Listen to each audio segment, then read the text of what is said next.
This call is now being recorded.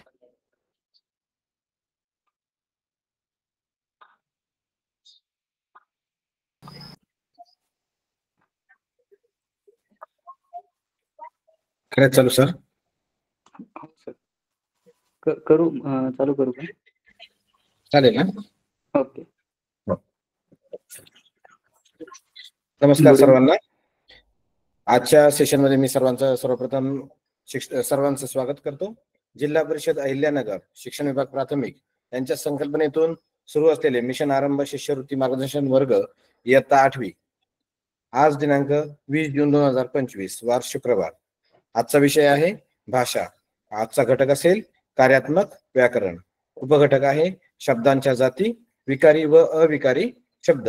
आज तुम्हाला सर्वांना मार्गदर्शन करणार आहेत श्री विवेक शंकर मोरे सर, जिल्हा परिषद प्राथमिक शाळा धनगरवाडी, तालुका राहाता, जिल्हा अहिल्यानगर. नमस्कार सर्वांना. काल आपण वर्णविचार हा घटक बघितला होता आणि आज त्याचाच पुढे जर आपण विचार केला तर वर्णांपासून बनत असतात शब्द आणि शब्दांपासून बनत असतात वाक्य. आता ह्या वाक्यांची जी काही गंमत असते त्यांना आपण एका विशिष्ट सिक्वेन्स मध्येच मांडणं अपेक्षित असतं व्याकरणाच्या दृष्टिकोनातून, म्हणजे क्रमात. नाहीतर मग ते अर्थपूर्ण वाक्य बनत नाही. आणि जेव्हा आपण अर्थपूर्ण शब्दांची रचना बघतो तेव्हाच ते वाक्य म्हटले जातं. अर्थपूर्ण शब्दांच्या रचनेला वाक्य म्हटले जाते. हे आपण काल जसं सांगितलं होतं की सर्वांनी लिहत जायचंय, जेणेकरून काय होईल, आपल्याला जेव्हा परीक्षा जवळ येईल आणि तेव्हा रिव्हिजनसाठी हे अत्यंत महत्त्वाचं असणार आहे.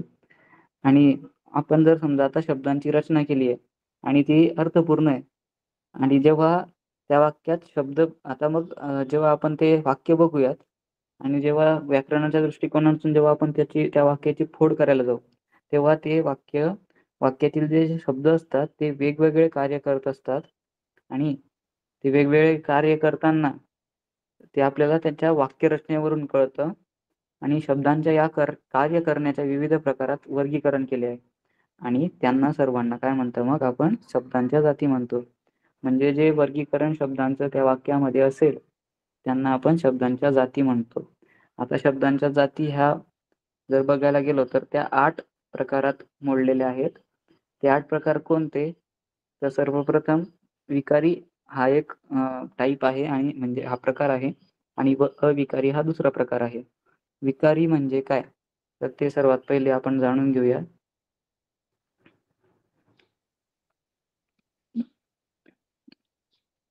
नाम, सर्वनाम, विशेषण व क्रियापद या शब्दांना विकारी शब्द किंवा सव्यय म्हणतात.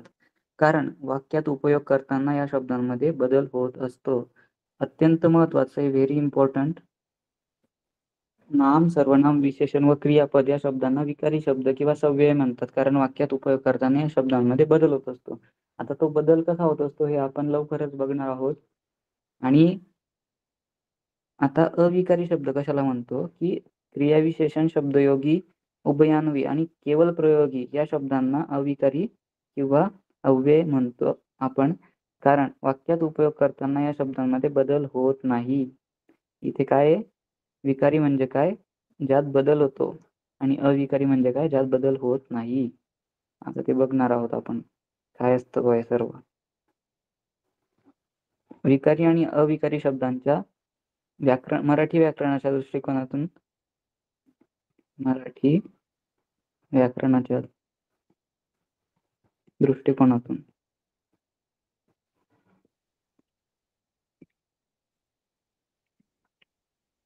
8 जाती पडतात. त्यात नाम, सर्वनाम, विशेषण, क्रियापद, क्रियाविशेषण अव्यय, शब्दयोगी अव्यय, उभयान्वयी अव्यय आणि केवळ प्रयोगी अव्यय अशा ह्या 8 जाती आहेत.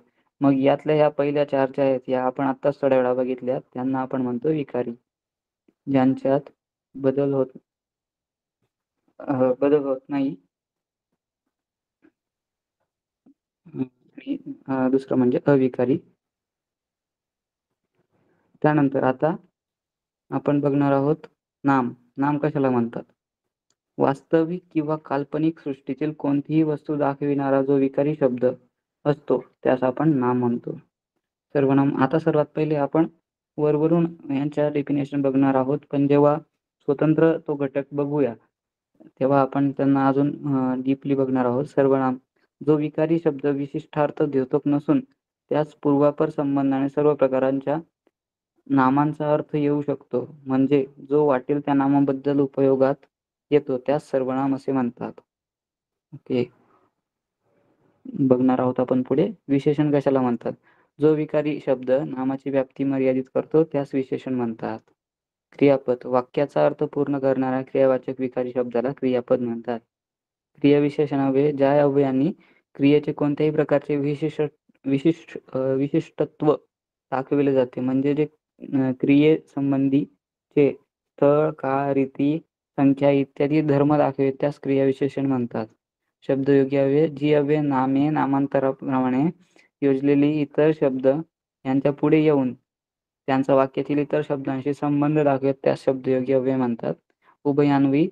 जे अव्यय क्रियेचे विशिष्टत्व न दाखविता एका वाक्याचा दुसऱ्या वाक्याशी संबंध दाखविते, म्हणजे एका वाक्याची दुसऱ्या वाक्याशी सांगड घालते त्यास उभयान्वयी अव्यय म्हणतात.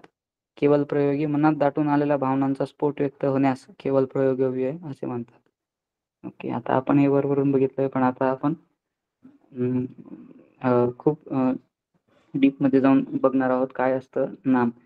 प्रत्यक्ष दिसणाऱ्या किंवा विकल्पित, म्हणजे दिसणाऱ्या म्हणजे आपण जे आजूबाजूला बघतो किंवा कल्पना केल्यावर ज्या वस्तू असतात किंवा तिच्या गुणधर्माचे नाव दर्शवणाऱ्या विकारी शब्दाला आपण नाम म्हणत असतो. जसं की आपल्याला दिसणारं झाड, त्यानंतर आपल्या आजूबाजूला जे नावं असतात त्या नावांपैकी एक महेश, आपली जी पाळीव प्राण्यांमध्ये ती गाय, अमृत, हे काल्पनिक नाव असू शकतं, चकोर, धैर्य.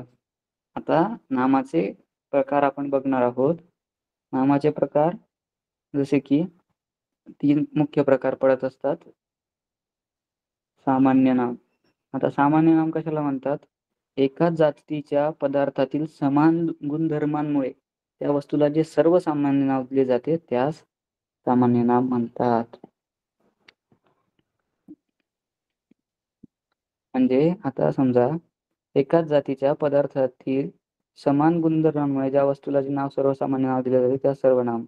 जसं की गाय, पर्वत, घोडा, घर हे झाले सामान्य नाम. आता विशेष नाम काय? जे नाम एकाच जातीच्या विशिष्ट व्यक्तीचा, प्राण्याचा किंवा वस्तूचा बोध करून देते त्यास नावाला विशेष नाम असे म्हटले जातं. आता कपिला, रामदास, विवेक. त्यानंतर भाववाचक नाम. ज्या नामामुळे प्राण्यामधील किंवा पदार्थामधील गुणाचा, भावाचा, धर्माचा बोध होतो त्याला भाववाचक नाम म्हटले जाते. गुणांचा, भावाचा, धर्माचा. इथे धर्म म्हणजे गुण असाच अर्थ होतो. त्यानंतर यात मग काय काय येतं, म्हणजे आता जसं की चांगुलपणा, धैर्य, शौर्य, धैर्य. आपण जे उद्बोधतो एखादी व्यक्तीच्या गुणांना दर्शविण्यासाठी तेव्हा आपण या नामांचा उल्लेख करत असतो. आता सामान्य नाम आणि विशेष नाम यात प्रामुख्याने काय फरक आहे? आता सामान्य नाम म्हणजे गाय. आता गायीला आपण काय नाव देतो? जर समजा कपिला देतो. आता पर्वतांमध्ये हिमालय हे येतं. हिमालय हे सामान्य नाम असू शकतं का? तर नाही. का? कारण ते विशिष्ट एकाच पर्वताचं नाव आहे म्हणून ते काय होतं? विशेष नाम म्हणून गणलं जातं. आता घोड्याच्याही वेगवेगळ्या प्रजाती असतात. आता घरांमध्येही वेगवेगळे प्रकार आहे. काही फ्लॅट्स असतात, काही साधे घर असतात, त्यानंतर काही बंगले असतात. हे सर्व काय झालेत? हे विशेष नाम झालेत, कारण की इथे स्पेसिफिकली मेन्शन केलं जातंय की हे घर कुठल्या प्रकारचं आहे. म्हणजे हा असा प्रकार. आणि भाववाचक नाम तर एकदम सोपं आहे की ज्याच्यातनं आपल्याला बोध होतो त्या गुणाचा, त्याला आपण भाववाचक नाम म्हणतो. कधी कधी धातूपासून नामे बनतात, ती धातुसाधित नामे होतात. जसं की चालणे हा एक व्यायाम आहे, मग चालणे हे काय यात इथे धातुसाधित आहे. ओके, आता भाववाचक नाम साधण्याचे प्रकार आपण बघणार आहोत. सामान्य नामे व विशेषण यांना य, त्व, पण किंवा पणा, ई, ता, की, गिरी वा आई यासारखे प्रत्यय लावून भाववाचक नामे कशी तयार करतात ते आपण पुढील तथ्यात बघणार आहोत. म्हणजे हे प्रत्यय आपण जर सामान्य नाम आणि विशेषणांना जर जोडली तर आपल्याला काय मिळतं? भाववाचक नाम. जसं सुंदर हा शब्द आहे, त्याला प्रत्यय य लावला तर मग त्याचं नाव, त्याचं जे ऍडिशन झालं आणि त्याचं जे उत्तर आलं सौंदर्य समजा, तर ते काय आहे? ते भाववाचक नाम आहे. यातनं आपल्याला कुठला तरी गुण दिसायास मिळतो किंवा भाव आपल्याला जाणवतो, त्यामुळे हे झालं भाववाचक नाम. मनुष्यत्व, आता मनुष्य अधिक त्व हे झालं मनुष्यत्व. शहाणा, याला जर आपण प्रत्यय लावला पण किंवा पणा तर तो होतो शहाणपण किंवा शहाणपणा. त्यानंतर श्रीमंत अधिक ई जर प्रत्यय लावला तर श्रीमंती होते. शांत अधिकता हे होतं शांतता. अशा प्रकारे आपण ही भाववाचक नामे जर आपण सामान्य नाम किंवा विशेषणाला जर जोडली तर आपल्याला भाववाचक नाम इथून मिळत असतं. आता नामांविषयी काही महत्वाच्या गोष्टी आपण बघणार आहोत. सामान्य नामाचे अनेक वचन होते. अत्यंत महत्वाचं आहे. सामान्य नाम जर असेल तर ते एका विशिष्ट गोष्टींना दर्शवत नाही, तर ते एक सामान्य असतं. म्हणून त्यांचं काय होतं? अनेक वचन होतं. जसं की घर, घरचं झालंय घरे. माणूस, माणूसचं झालंय माणसे. पंखा, पंखे. झाड, झाडे. पण तेच जर विशेष नाम असेल, आता जसं की आपण एखादी व्यक्तीचं नाव इथे बघतो संदीप, तर याचं अनेकवचन होईल का? तर नाही, याचं अनेकवचन होणार नाही. वर्षा, भारत, आपला जो देश आहे भारत, याचं अनेकवचन होऊच शकत नाही. चंद्र हा एकुलता एकच आहे, त्यामुळे पृथ्वीचा एकुलता एकच चंद्र आहे, त्याच्यामुळे याचं अनेकवचन होणार नाही. सूर्य, मुंबई हे शहरांची नावं आहे, हे विशेष नामांमध्ये गणली जातात, त्यामुळे यांचं अनेकवचन होणार नाही. भाववाचक नामांचे अनेकवचन होत नाही. आता भाववाचक नाव हे कुठला तरी भाव दर्शवतात आणि भाव दर्शवताना एकवचन अनेकवचन ही संकल्पनाच असू शकत नाही, त्याच्यामुळे त्यांचं अनेकवचन होत नाही. कधी कधी विशेष नामाचा उपयोग सामान्य नामासारखा होतो. विशेष नामाचा उपयोग काय होतो? सामान्य नामासारखा.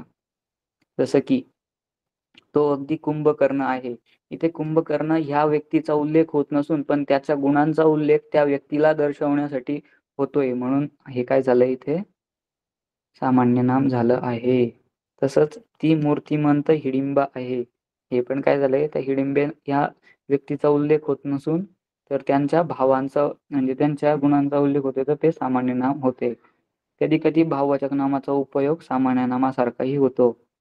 पुढील वाक्य पहा. जसं की पैशात सारी सुखे सामावलेली नसतात. पहिल्या वाक्यात सुख या भाववाचक नामांचा उपयोग सामान्य नामासारखा केला आहे. ओके, असंच हे काही नियम आहेत. आता आपण काही प्रश्न बघणार आहोत. 2020चा हा प्रश्न आहे. पुढीलपैकी कोणत्या वाक्यातील अधोरेखित शब्दाची जात सामान्य नाम आहे?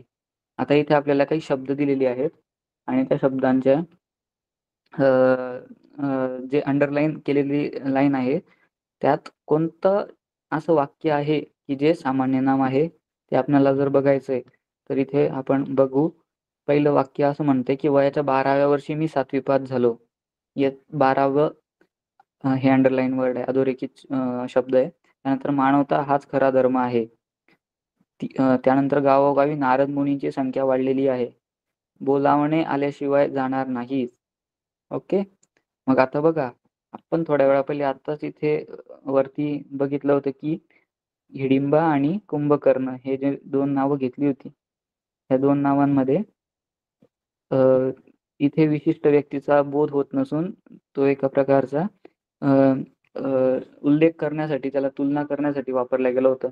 तसंच जर आपण या तिसऱ्या वाक्यात बघितलं तर गावोगावी नारद मुनींची, आता इथं नारद मुनी हे एकुलते एक आहेत का? नाही, त्यामुळे हे विशेष नाम झालं का? नाही. मग हे काय नाव होईल? हे सामान्य नाम होईल. जसं की इथे म्हटलेलं आहे बघा, नारद मुनी हे विशेष नाम असले तरी त्यासारखे आणखी आहेत म्हणून ते सामान्य नाम आहे. म्हणून पर्याय क्रमांक 3 हे उत्तर आहे. अत्यंत सोपा प्रश्न या घटकातून येतो. याचा भारांश माझ्या मते पुन्हा जर कालसारखं आपण बघितलं, वर्णविचाराचा एक होता प्रश्न आणि विकारी शब्दांच्या जाती यांचा पण कदाचित 1 अथवा 2 प्रश्न येऊ शकतात. त्यामुळे हे हातातले मार्क आहेत. हे मार्क जाऊ देता कामा नये. 1 अथवा 2 प्रश्न येतील यातनं. हे मार्क हातातनं जाऊ द्यायला नको. त्यामुळे पूर्ण अभ्यास करूनच जायचा आहे. त्यावेळी आता दुसरा प्रश्न बघूया आपण. त्यावेळी किरट्या आवाजात तक्रार करणारे ते चाक सहज कोणाचेही लक्ष वेधत होते. या वाक्यात नामे किती? आता नामे शोधायचंय.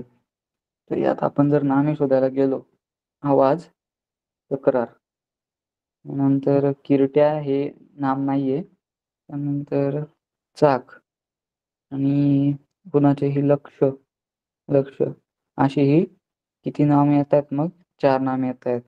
म्हणून याचं स्पष्टीकरण आपण बघूया. वरील वाक्यात आवाज, तक्रार, चाक आणि लक्ष अशी 4 नामे आलेली आहेत, म्हणून 1 हे उत्तर. अशा प्रकारे आपण इथे नामे ओळखू शकतो. आता काही प्रश्न आहेत. आपण हे प्रश्न सोडवण्याचा प्रयत्न करणार आहोत. खूप कमी प्रश्न घेऊयात म्हणजे आपल्याला सर्वनामाकडे वळता येईल. पुढील शब्दातील भाववाचक नाम कोणते? आता भाव कुठले दर्शविले जात आहेत? सर कृपया कॉमेंट्स ऑन केलं तर बरं होईल.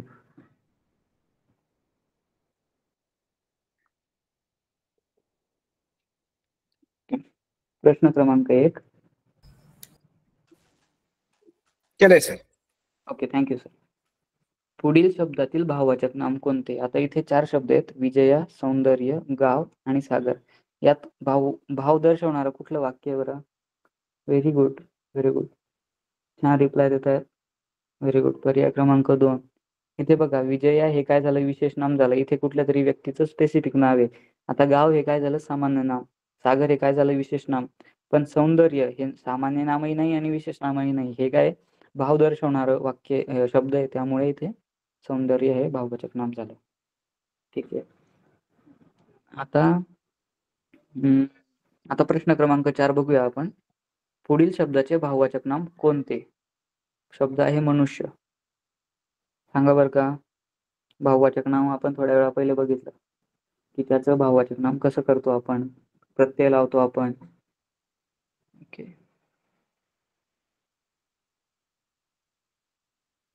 बरेच जण एक उत्तर देत आहेत. कृपया त्यांनी प्रश्न पुन्हा वाचायचा आहे. प्रश्न क्रमांक 4 आपण सोडवतोय आणि प्रत्यय जर आपण त्याचा लावायला गेलो तर आपण थोड्याच वेळा पहिले बघितलं होतं. मनुष्य अधिक त्व असा प्रत्यय आपण लावला होता आणि त्याचा शब्द झाला होता मनुष्यत्व. म्हणून पर्याय क्रमांक 3 याचा बरोबर आहे. ओके. आता प्रश्न क्रमांक 5 बघू. पुढील शब्दातील पदार्थवाचक नाम कोणते? बघा बरं, पदार्थवाचक नाम कोणतं यात? गंगा, पतंग, श्रीखंड की शौर्य? किती जण 5 प्रश्न क्रमांकाचं 5 3 उत्तर देत आहेत. Okay, very good, very good, very good. छान. आता पदार्थ, गंगा हा पदार्थ आहे का? नाही. पतंग पदार्थ आहे का? नाही. शौर्य काय? नाही. हे भाववाचक नाम झालं. पतंग हे सामान्य नाम, गंगा हे विशेष नाम, मात्र श्रीखंड हे पदार्थवाचक नाम आहे. आता भोळा या शब्दाचे भाववाचक नाम कोणते? हा प्रश्न बघूया आपण. प्रश्न क्रमांक 6. छान उत्तर देत आहेत. ओके, भोळेपणा. Very good. पर्यायात लिहूनही टाकलंय. छान. भोळसर, भोळसट, भोळेपणा आणि भोळी. प्रश्न क्रमांक 6. ओके, बरंच छान छान उत्तर देत आहेत.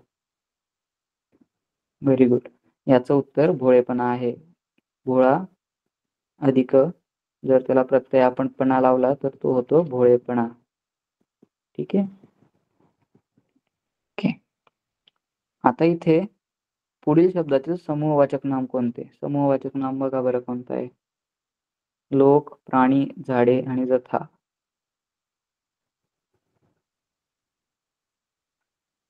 समूह समूह. Very good. छान कमेंट्स करतायत. बऱ्यापैकी उत्तरं बरोबर आलेली आहेत. आता इथे लोक, त्यानंतर प्राणी आणि झाडे आणि जथ्था. आता प्राणी हा एकही असू शकतो, लोक हा एकाला उद्देशूनही म्हणता येतं. झाडे हे अनेक वचन आहे, पण जथ्था हा समूहाचाच असतो, त्यामुळे जथ्था हे एकदम बरोबर समूहवाचक शब्द आहे. ठीक आहे. आता आपण सर्वनामाकडे वळूया. बरंच एक 2019चा प्रश्न बघून घेऊ शेवटचा. पर्यायातून धर्मवाचक नाम नसलेला. आता बघा, काही प्रश्न असे असतात की असलेला आणि नसलेला असे लिहिलेले असतात. जेव्हा जेव्हा असे प्रश्न येतील तेव्हा अंडरलाईन करून घ्यायचे. पेपरमध्ये जर प्रश्न आला तर जो ट्रिकी शब्द असेल, म्हणजे जो तुम्हाला फसवू शकतो असा शब्द, तो अंडरलाईन करून घ्यायचा आणि मग तो प्रश्न सोडवण्यास सुरुवात करायची. पर्यायातून धर्मवाचक नाम नसलेला शब्द निवडा. आता धर्मवाचक बघूयात कोणकोणते आहेत. अद्भुत, नाविन्य, साहस आणि श्रीमंती.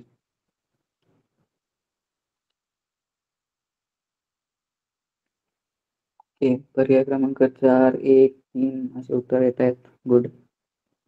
ओके, आता बघा, काल मी तुम्हाला टेक्निक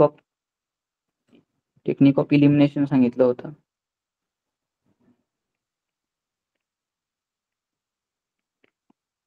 आता त्यात जर समजा माझे 2 पर्याय निघाले असतील, बाद झाले असतील, तर ते मी बाद करण्याचा प्रयत्न करेल.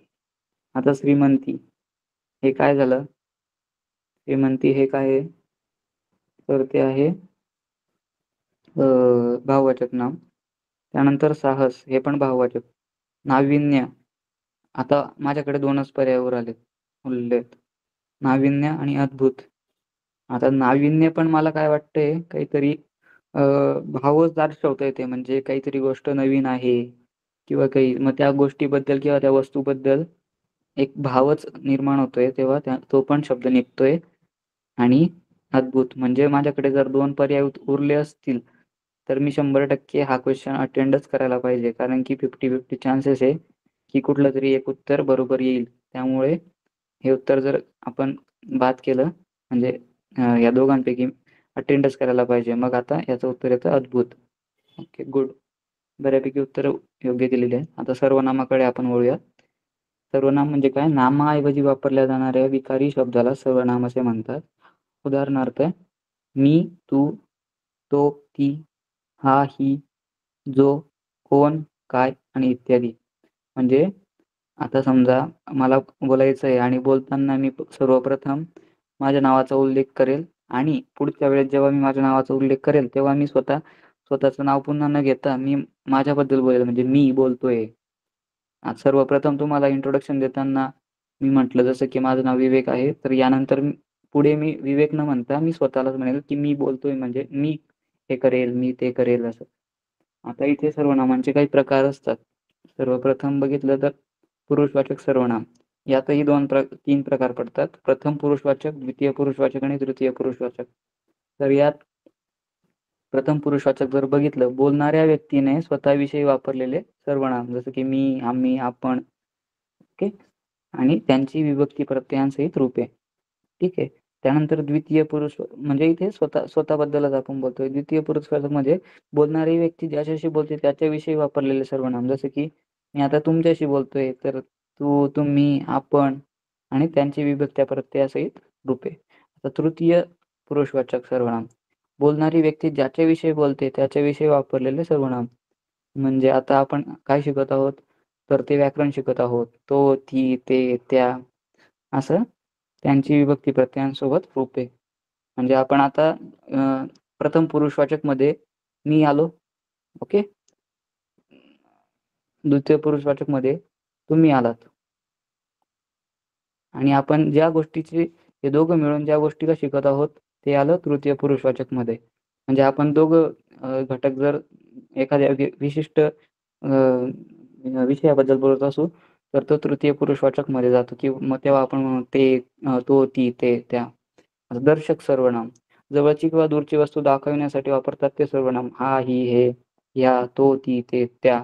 हे झालं दर्शक सर्वनाम म्हणजे हा माझा मित्र आहे, ते झाड आहे. इथे आपण दर्शवून देण्यासाठी वापरणारे म्हणजे सर्वनाम असतात त्यांना दर्शक सर्वनाम म्हणतो. त्यानंतर संबंधी सर्वनाम वाक्यात पुढे येणाऱ्या दर्शक सर्वनामाशी संबंध दाखवणारे सर्वनाम. जो, जी, जे, ज्या.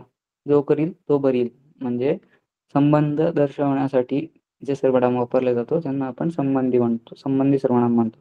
प्रश्नार्थक सर्वनाम वाक्यात प्रश्न विचारण्यासाठी वापरण्यात आलेले सर्वनाम. जसं की कोण, तेथे कोण आहे, काय, तुला काय पाहिजे, कोणास, कोणाला, कोणी असे प्रश्नार्थक सर्वनाम आहेत. सामान्य अथवा अनिश्चित सर्वनाम म्हणजे प्रश्नार्थक वाक्याव्यतिरिक्त इतरत्र वापरलेली कोण, काय सर्वनामे.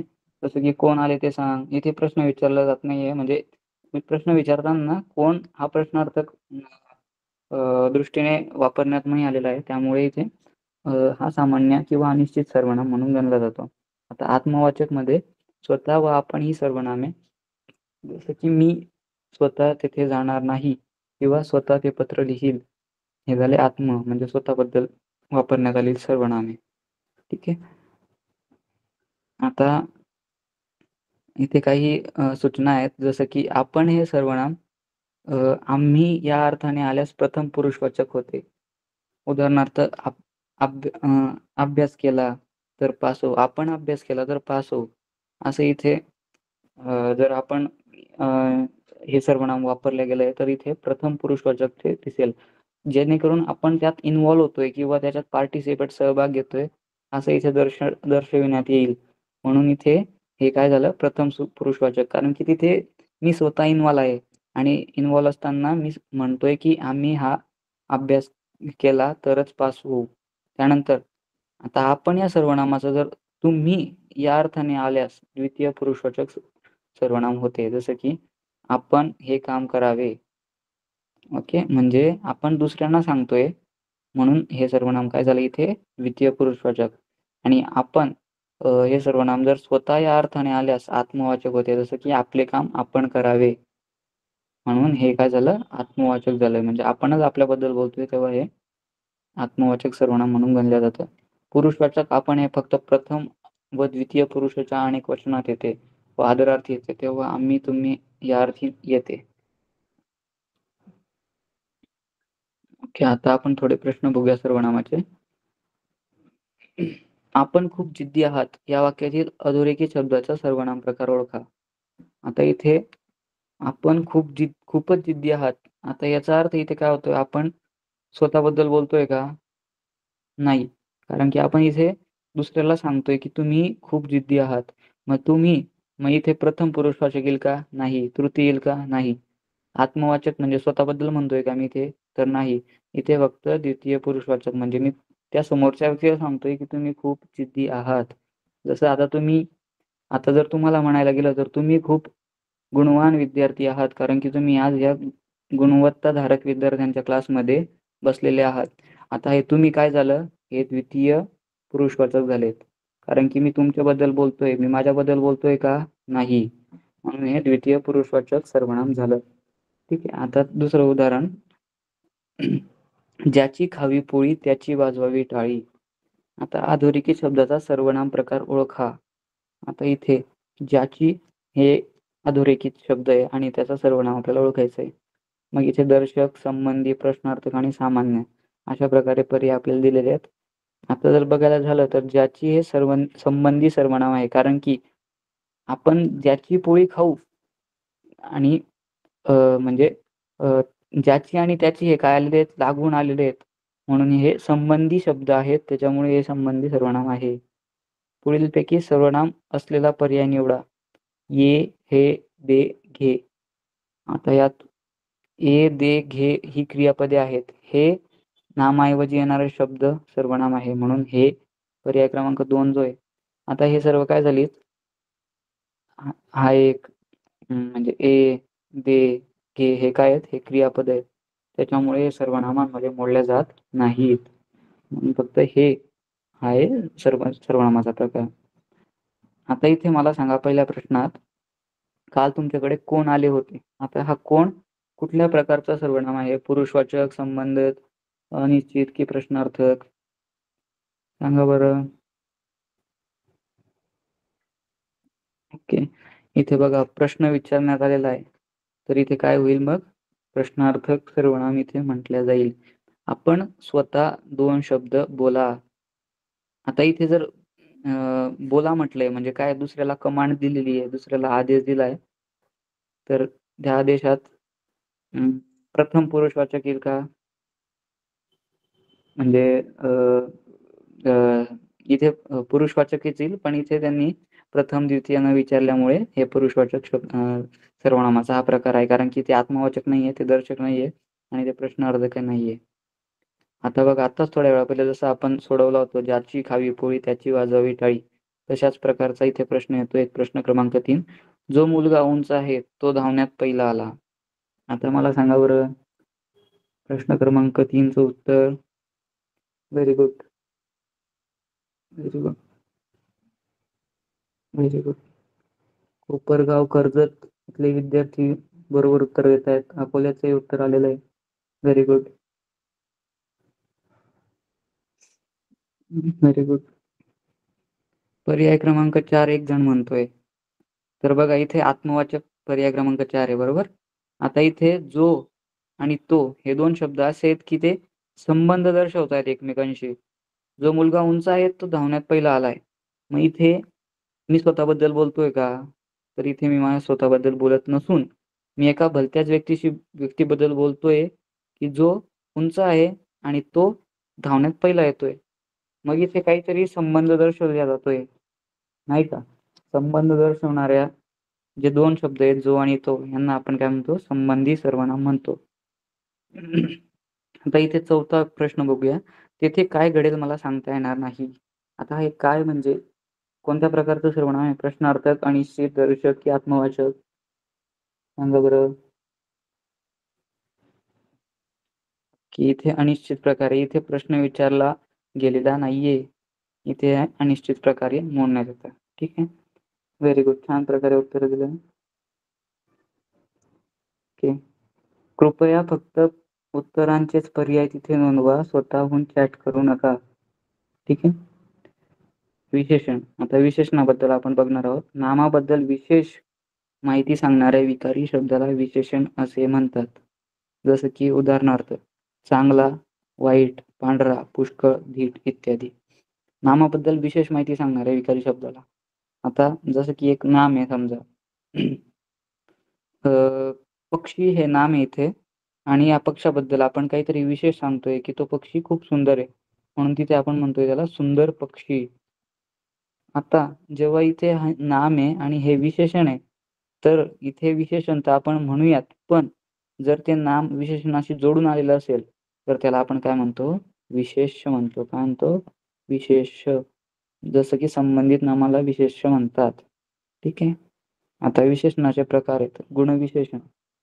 गुणविशेषण कशाला म्हणतात? जे विशेषण नामाचा एखादा गुण किंवा विशेष दाखवून त्याची व्याप्ती मर्यादित करते, ते गुणविशेषण होय. म्हणजे एखादा गुण दाखवतो किंवा विशेष त्याबद्दल माहिती देतं, जसं की श्रीमंत, गोरा, धीट इत्यादी. ठीक आहे. आता संख्या विशेषण. आता इथे 5 फळे, पहिला क्रमांक, दुप्पट पगार, काही माणसे, थोडी विश्रांती. आता प्रत्येक नामामागे एक संख्यादर्शक शब्द आहे. आहे का? हो. जसं की इथे फळांमध्ये 5 फळे आहेत. ज्या शब्दाने नामाची विशिष्ट प्रकारे गणना केली जाते त्याला गणनावाचक संख्या विशेषण म्हणतात. ठीक आहे. ओके. मी अकोल्याची कावेरी विचारते, सर्विकारी शब्द म्हणजे काय? ओके, मी आता शेवटी सांगेल. तुला आता वेट करावं लागेल, कारण की स्टार्ट होतं, क्लास स्टार्ट झाल्यावरच मी सांगितलं होतं. थोडा वेळ वाट बघ भैया. आता आपण संख्या विशेषण बघतो आहे. तर गणना करण्याचे संख्या, पट, क्रम असे वेगवेगळे प्रकार असतात. म्हणून संख्या वाचकाचे अनेक प्रकार होतात. ते पुढील प्रमाणे. गणनावाचक मध्ये पूर्ण संख्या येतात, अपूर्ण येतात. जसं की 100 वर्षे, आता ही पूर्ण संख्या आहे. 4 किलो ही पण इथे पूर्ण संख्या आहे. 10 पूर्ण आहे, 7 पूर्ण आहे. पण अपूर्ण संख्यांमध्ये जर आपण गणनावाचक मध्ये बघितलं तर इथे अर्धा, पाव, पाऊण इथे पूर्ण आहे का? नाही. तर इथे अर्धच आपल्याला इथे बघायला मिळतंय. ठीक आहे.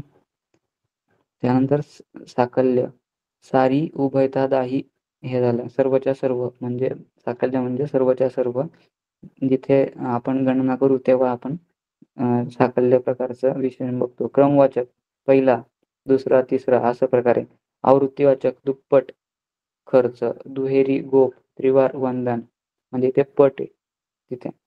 त्यानंतर पृथक कर वेगळेपण दाखवणारी 4-4चा गट. आता इथे 4-4चा गट म्हणजे वेगळे गट आहेत आणि त्यात 4-4 जणांचा एक गट असू शकतो. तर त्यामुळे तिथे 4-4चा गट इथे वेगवेगळे दाखवले जातो. एक मुलगा. हे असे वेगवेगळ्या प्रकारचे विशेषणं आहेत. त्यानंतर सार्वनामिक माफ करा, अनिश्चित. पुष्कळ श्रोते. आता याच्यात पुष्कळमध्ये आपल्याला क्लिअर माहिती पडते का किती असतील बा श्रोते? तर नाही. त्यामुळे हे अनिश्चित आहे. काही अभिनेते इथेही आपल्याला संख्या कळत नाहीये. बरीच कुटुंबे संख्या कळत नाहीये म्हणून इथे अनिश्चित प्रकारचे विशेषण झाले. हे आपण आतापर्यंत काय बघत होतो? संख्या विशेषण बघत होतो. या संख्या विशेषणाचे 5 प्रकारे आपण उपप्रकार बघितले. आता आपण सार्वनामिक विशेषण बघू. जेव्हा सर्वनामाचा उपयोग विशेषणाप्रमाणे होतो तेव्हा त्याला सार्वनामिक विशेषण म्हणतात. जसं की तो पक्षी गातो, हे मूल रडते, तुला कोण मनुष्य भेटला, तो व कोण ही सार्वनामिक विशेषणं इथे आहेत. ठीक आहे. त्यानंतर धातुसाधित विशेषणे. धातूपासून कृदंत रूप बनते. जेव्हा कृदंत रूपाचा वाक्यात विशेषणासारखा उपयोग होतो तेव्हा त्याला धातुसाधित विशेषणे म्हणतात. जसे की हसरी. आता हसरी मुले सर्वांना आवडतात. यात हसरी हे जे हे काय धातुसाधित आहे. ठीक आहे. आता आपण प्रश्नांकडे वळूयात. 2021चा प्रश्न आहे. आपण आतापर्यंत 19, 20 चे बघितले. आता 21चा बघतो आहोत.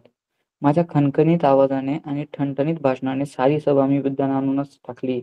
या वाक्यात एकूण किती विशेषणे आली आहेत?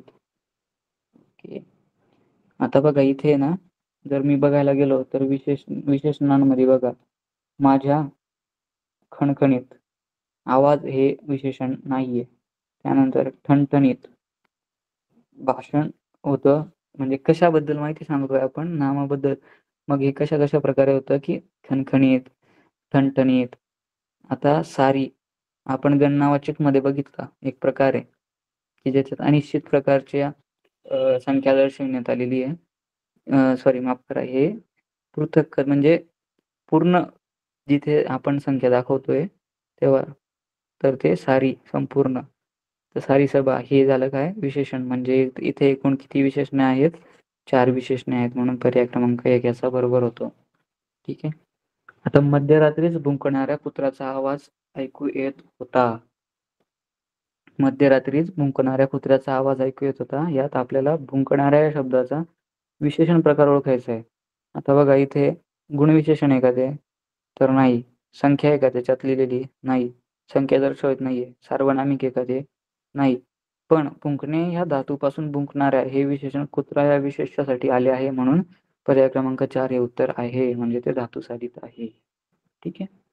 पुढीलपैकी विशेषण असणारा पर्याय निवडा. आता इथे विशेषण कोणकोणतं आहे बरं? शत्रुत्व थोड्या वेळा पहिलेच आपण बघितलं. हे काय आहे? भाववाचक नाम. साहस भाववाचक नाम. समाज हे काय आहे? समाज हे एक नामाचाच प्रकार आपण थोड्या वेळा पहिले बघितला. स्वकीय हे काय आहे? स्वकीय गुंतवणूक म्हणजे आपण नाम त्याच्या पुढे लावू शकतो. म्हणजे माझी गुंतवणूक. ठीक आहे. मग हे झालं काय झालं? विशेषण झालं. साहस, समाज व शत्रुत्व ही नामे आहेत. तर स्वकीय हे काय विशेषण आहे. म्हणून पर्याय क्रमांक 3 हे उत्तर आपल्याला बघायला मिळतं. ठीक आहे. आता सरावासाठीचे प्रश्न बघूया. पुढील शब्दातील गुणविशेषण कोणते?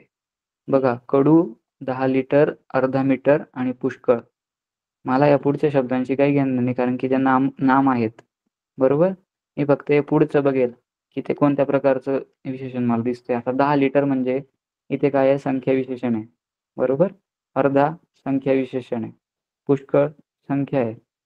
बरोबर. मात्र कडू हा काय आहे? एका विशिष्ट गोष्टी संबंधित किंवा वस्तू संबंधित तो काय आहे? गुण आहे. म्हणून कडू कारले. कडू हा काय गुणविशेषणाचा प्रकार आहे. पुढीलपैकी कोणत्या शब्दसमूहात संख्या विशेषण आहे? सांगा बरं. संख्या विशेषण कोणत्या शब्दसमूहात दिसतंय आपल्याला? Okay, very good. छान. Very good. छान.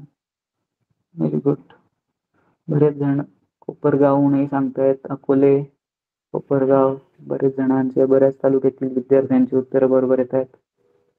Very good.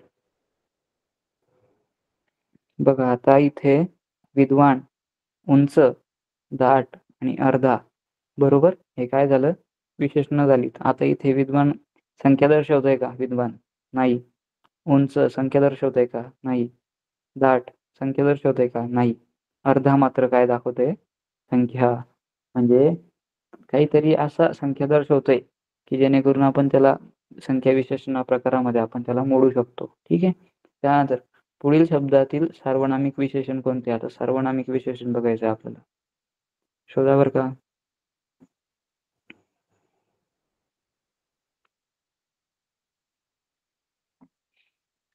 म्हणजे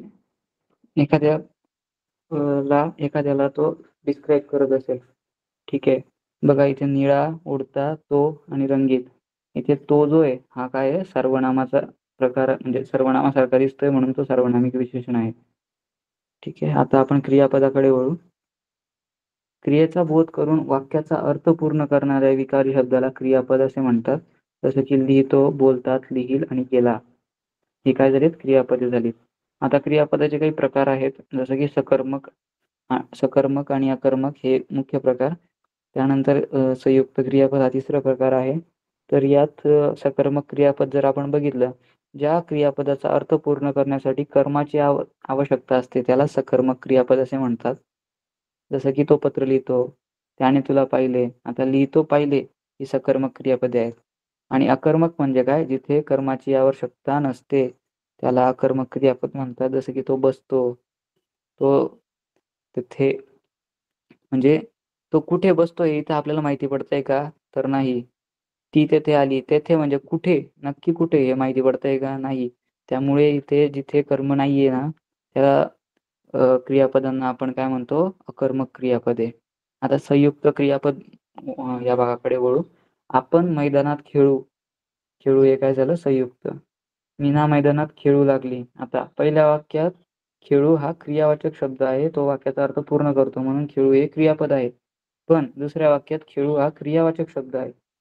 परंतु तो वाक्याचा अर्थ पूर्ण करत नाही म्हणून ते क्रियापद नाही. आता हे खेळू लागली, हे लागलीला लागून आलेलं आहे खेळू शब्द, म्हणून हे क्रियापद काय नाहीये. ठीक आहे. खेळू हा शब्द धातू साधित आहे आणि लागली या क्रियावाचक शब्दाने खेळण्याची क्रिया पूर्ण करण्यासाठी मदत केली म्हणून लागली हे सहाय्यक क्रियापद आहे. ठीक आहे. म्हणजे बघा, खेळू लागली धातू साधित अधिक सहाय्यक क्रियापद म्हणून ते संयुक्त क्रियापद आपण त्याला म्हणतो. खेळू लागली हे काय झालं? संयुक्त क्रियापद. ठीक आहे. आता प्रयोजक क्रियापद. जेव्हा कुणीतरी एखादी क्रिया दुसऱ्याकडून करवतो तेव्हा ती क्रिया दर्शवणारे क्रियापद हे प्रयोजक क्रियापद असते. जसं हरी बालकाला हसवतो, मधू मुलाला रडवतो. म्हणजे कोणीतरी एखादी क्रिया काय करतोय? दुसऱ्याकडून करून घेतोय म्हणून हे प्रयोजक क्रियापद झालं. शक्य क्रियापद. जेव्हा एखाद्या क्रियापदावरून शक्यता अथवा सामर्थ्य याचा बोध होतो तेव्हा त्या क्रियापदाला शक्य क्रियापद म्हणतात. जसं की दुसऱ्या पायाने त्याला आता चालवते. आता इथे त्याला दुसऱ्या पायाने चालवता येतंय आणि चालवते हे काय दर्शवतंय? की त्याला शक्य झालेलं आहे. मला ही टेकडी चढवते म्हणजे आता टेकडी चढू शकतोय. ठीक आहे. हे शक्य क्रियापदाचा प्रकार आहे. अध्यारोत गुप्त क्रियापद. जेव्हा एखाद्या वाक्यात आपल्याला क्रियापद दिसत नाही परंतु ते आपण जाणतो अशा गुप्त क्रियापदास अध्याहृत क्रियापद म्हणतात. जसं की सदू हाच यदूचा मामा. इथे आपल्याला क्रियापद कळत नाही पण तरी सुद्धा इथे गुप्त क्रियापद उपस्थित आहे म्हणजे आहे. ठीक आहे. आता काही आपण प्रश्नांचे प्रकार बघूयात. मला आता चालवते या वाक्यातील क्रियापदाचा प्रकार ओळखा. आत्ताच थोड्या वेळात पहिले क्रियापदाचा प्रकार. ओके. बघा, चालवते काय आहे? शक्य क्रियापद आहे. चालवते काय आहे? शक्य क्रियापद म्हणून इथे पर्याय क्रमांक 1. ठीक आहे. त्यानंतर पुढीलपैकी अकर्मक क्रियापद असणारे वाक्य कोणते? अकर्मक क्रियापद म्हणजे काय? जिथे कर्म नाहीये. मग मनीषा गाणे गाते, मनीषाला चित्र आवडले. मनीषा चित्र रंगवते आणि मनीषाने चित्रात रंग भरले. गाते, रंगवते, भरले ही क्रियापदे सकर्मक आहेत. बरोबर? गाते, रंगवते आणि रंग भरले, माफ करा भरले फक्त, ही क्रियापदे सकर्मक आहे. पण आवडले हे काय आहे? अकर्मक आहे. ठीक आहे, म्हणून ते हे अकर्मक क्रियापद म्हणून ओळखलं जातं. स्वच्छता हीच खरी संपत्ती. या वाक्यात क्रियापद दिले नसले तरी आहे हे गुप्त क्रियापद आहे. म्हणजे इथे काय आहे? अद्यावृत प्रकारचं हे इथे क्रियापद दिसत नसेल तरी इथे अद्यावृत प्रकारचं हे वाक्य आहे. म्हणजे इथे क्रियापद नाहीये. आता हेच प्रश्न क्रमांक 4 मध्ये बघूया आपण. आरोग्य हीच खरी धनसंपदा. या वाक्यातील क्रियापदाचा प्रकार ओळखा. सांगा बरं का? ओके, बरेच जण 2-3 उत्तर देत आहेत. ओके, 2-3.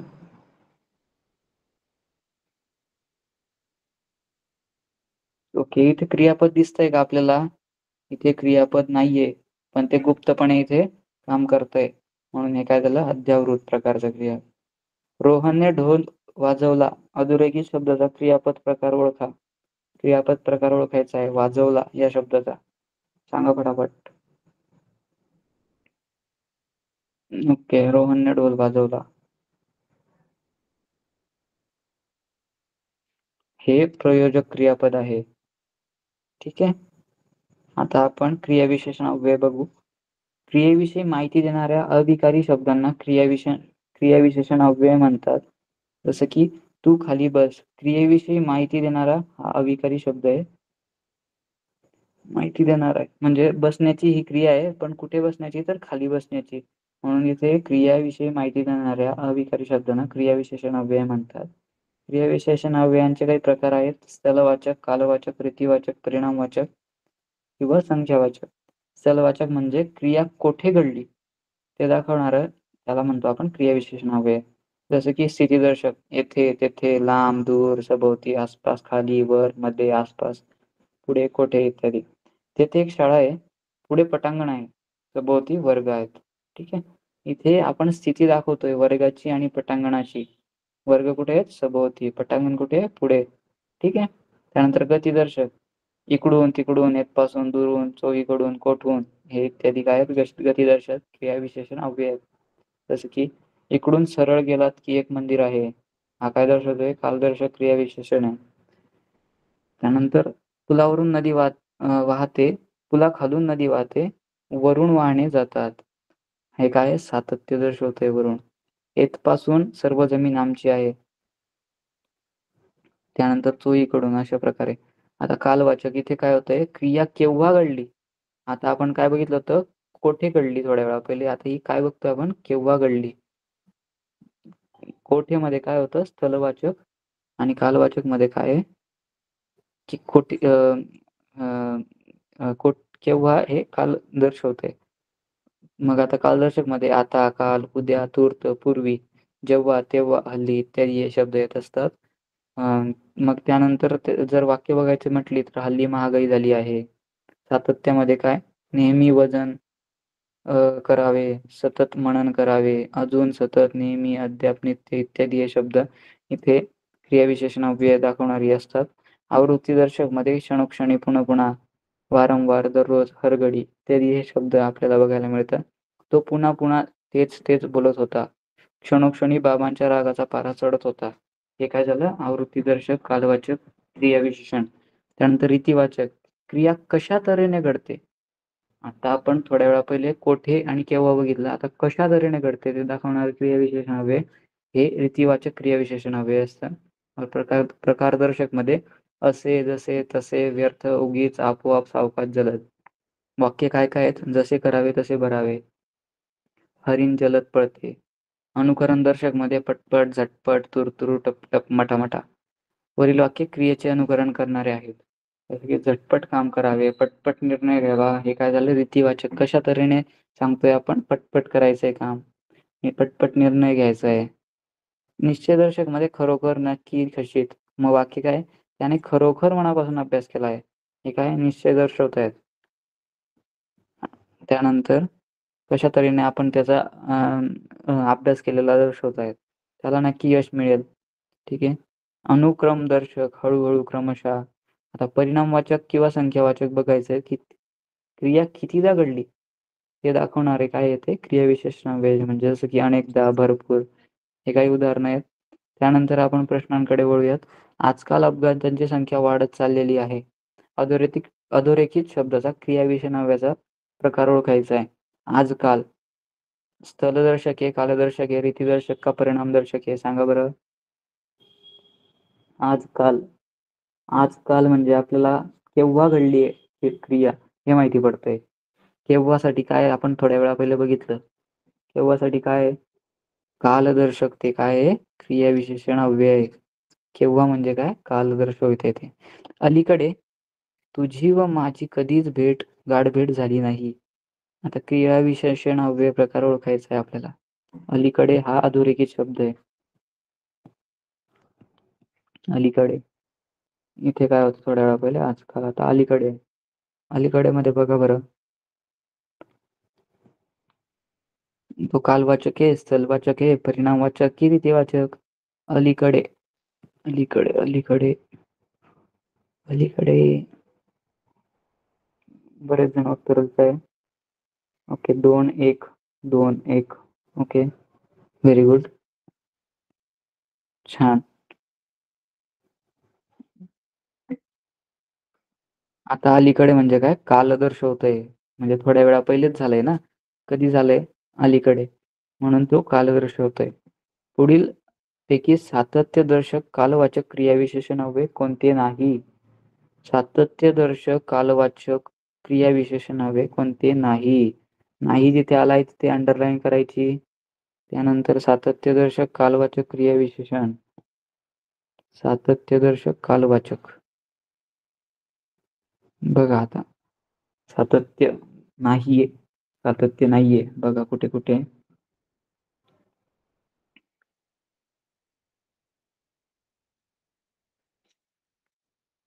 आता नित्य सातत्य दर्शवते, सदा सातत्य दर्शवते, नेहमी सातत्य दर्शवतं. पण वारंवार म्हणजे आता मी इथपर्यंत आजपासून उद्यापर्यंत अभ्यास केला, परवा गॅप घेतला, नंतर 2 दिवस पुन्हा केला, नंतर गॅप घेतला, वारंवार करतोय ना मग ही क्रिया, म्हणजे कुठेतरी माझा गॅप पडतोय किंवा खंड पडतोय. या वेळेस सातत्य होतंय का नाही. खंड पडला, 2 दिवसाचा अभ्यास मागे राहिला, खंड पडला, 2 दिवसाचा अभ्यास मागे राहिला, म्हणून इथे वारंवार काय झालं सातत्यदर्शक क्रियाविशेषण अव्यय इथे नाहीये. ठीक आहे, ओके. सौंदर्याचा आविष्कार पहिल्यांदा आज पाहिला. पहिल्यांदा हे काय स्थलवाचक, रीतिवाचक, कालवाचक की परिणामवाचक.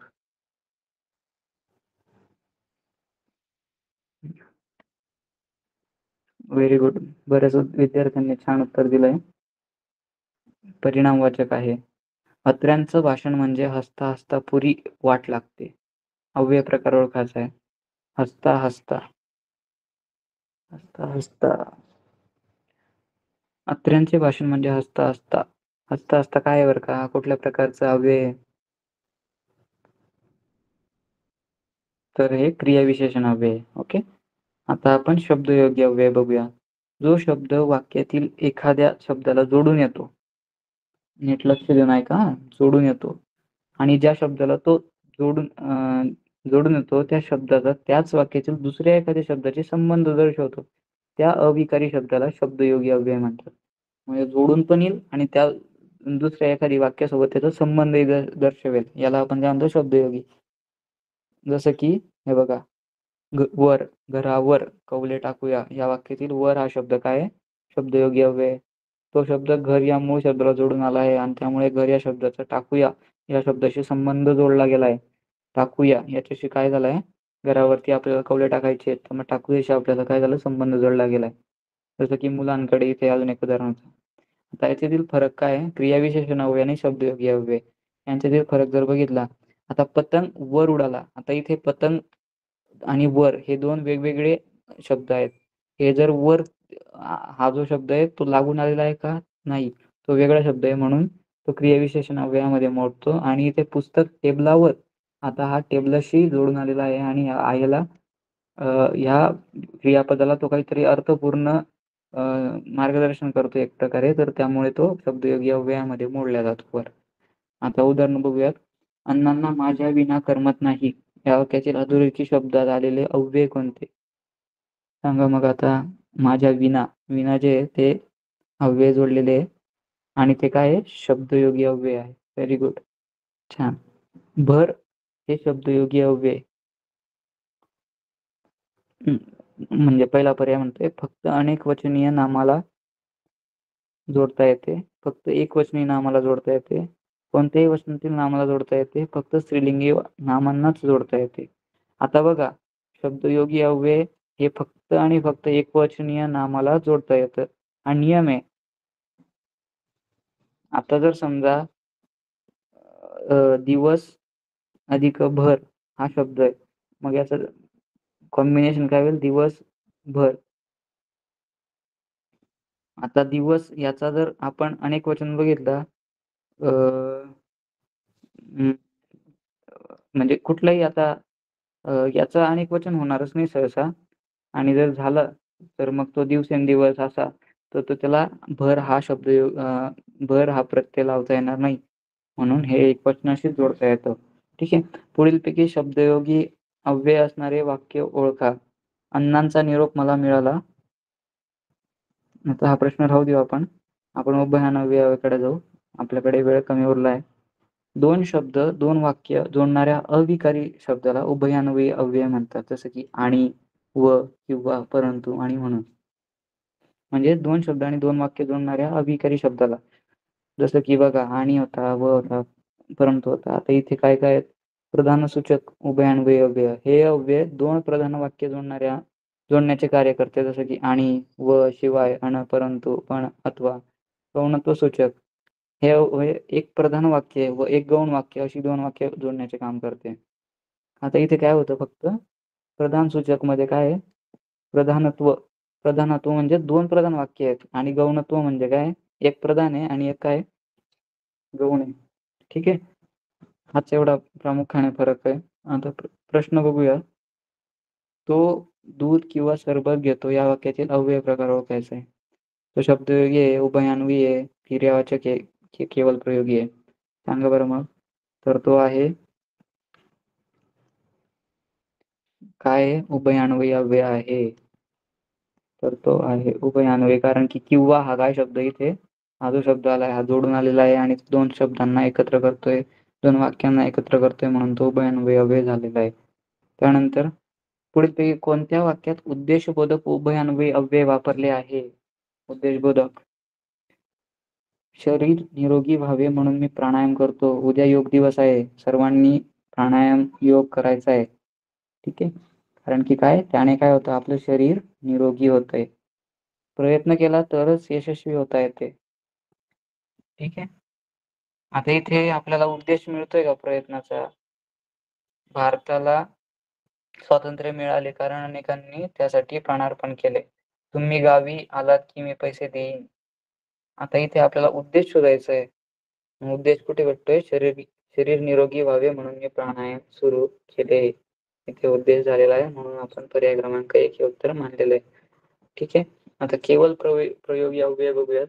आपल्या मनातील एखादी उत्कट भावना उत्स्फूर्तपणे व्यक्त करणाऱ्या उद्गारवाचक अव्ययाला केवल प्रयोगी अव्यय म्हणतात. म्हणजे आपल्या मनात एकदम भावना उत्कट दाटून आलेली आहे, जसं की समजा कुठली मॅच चालू आहे. आता मागे क्रीडा स्पर्धा झाल्या होत्या, जसं की, तर त्या मॅच मध्ये आता तुमची ए टीम आहे आणि विरुद्ध बी टीम आहे, आणि तुमची टीम आता एका पॉइंटने जिंकेल, पण तोपर्यंत ही टीम येते आणि समान पॉइंट कडून जाते. बरोबर. आता तुम्हाला वाटतंय की तुमची टीम जिंकावी, त्यासाठी तुम्ही काय करतात? त्या टीमला चीअर करतात. तेव्हा तुमच्या ज्या भावना असतात त्या खूप उत्कंठपणे असतात, की तुम्हाला आता ही मॅच जिंकण्याचीच आहे. त्यासाठी तुम्ही ज्या प्रकारे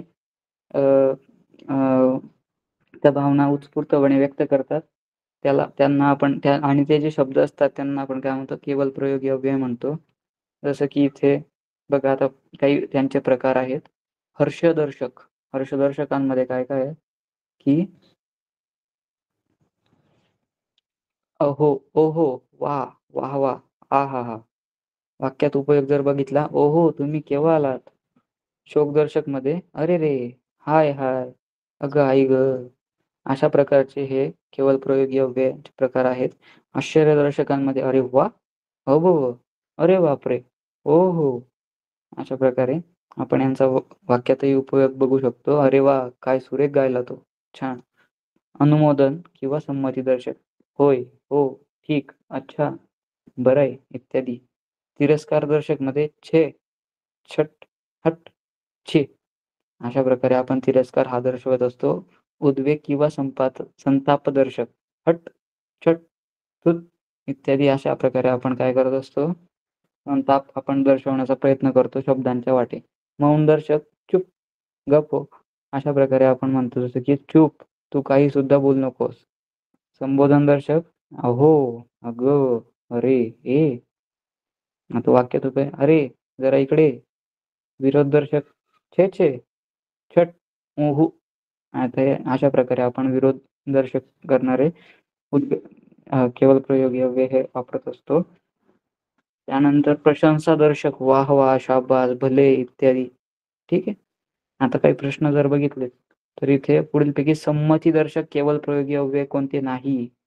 जिथे आपल्याला संमती मिळणार नाही असं कुठलं वाक्य, कुठला शब्द केवळ प्रयोगी अव्यय आहे बरं, तो बघायचा आहे. तर इथे ठीक संमती मिळते, अच्छा, इथे पण संमती मिळते, जी इथे पण मिळते, पण खाशी हे संमतीदर्शक नसून हे प्रशंसादर्शक केवळ प्रयोगी अव्यय आहे. ठीक आहे.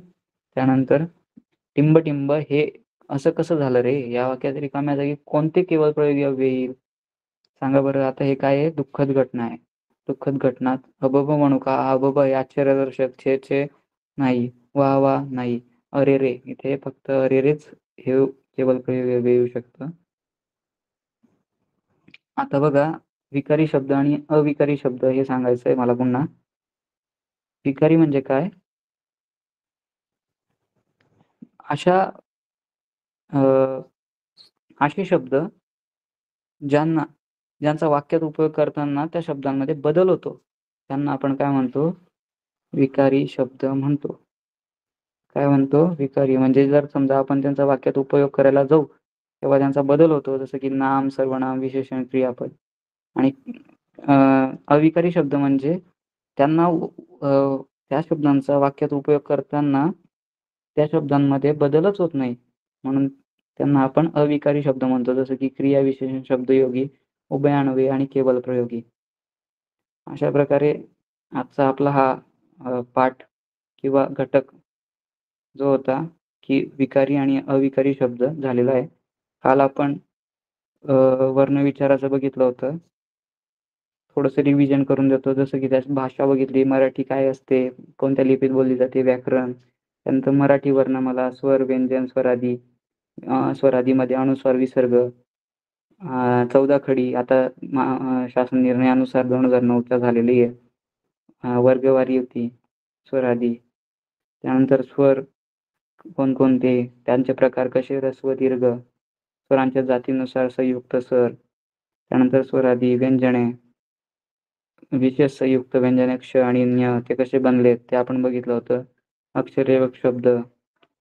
त्यानंतर वर्णांची उच्चारस्थाने ही अत्यंत महत्त्वाची स्लाईड होती. काल आपण बऱ्याच वेळ देऊन हिला बघितलं होतं. याच्यावर आपण खूप प्रश्नही सोडवले होते.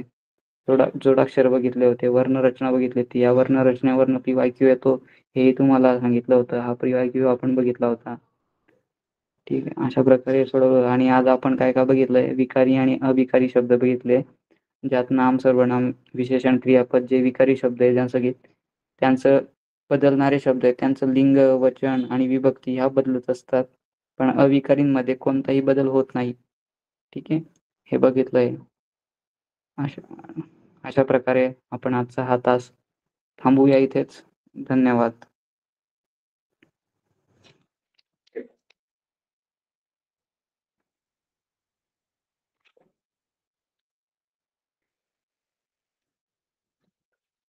धन्यवाद.